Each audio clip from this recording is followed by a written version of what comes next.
Pasko feels in January. Ang bida tuwing Pasko na bibingka. Mas pinasarap pa ng iba't ibang version nito. Meron pang ang special sangkap ay talong. Tikman nga natin yan sa pagtutok ni Mav Gonzalez. Aakalain mong simbang gabi na naman sa bahaging ito ng Simurada Street sa Lipa City sa Batangas.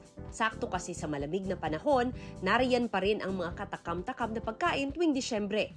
Mala Christmas in January ang feels tuloy dahil sa dinarayong puto bumbong at bibingka. Hindi mo nangunguyain eh. Natutunaw na lang eh. Ala, babalik. Bakit hindi? Masarap na.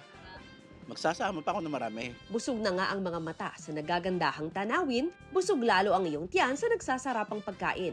Pero ano nga ba ang sikreto sa dinarayong bibingka ng Lipa? Traditional making pa rin ng bibingka ang ginagawa namin. Nagiling ang bato, niluluto sa uling, kasi yun yung traditional hindi namin haalisin. Bukod sa regular bibingka na madalas matikman, patok din ang kanilang special bibingka with cheese or with salted egg. Ito doon na natin. Ito baka mas special pa sa'yo. Ang kanilang super special bibingka with cheese and salted egg. Unique yung lasa niya kasi nga lalo na yung iba't ibang flavors niya. More bibingka with a twist? Alam mo bang ang itlog at talong, kahit sa bibingka, they belong?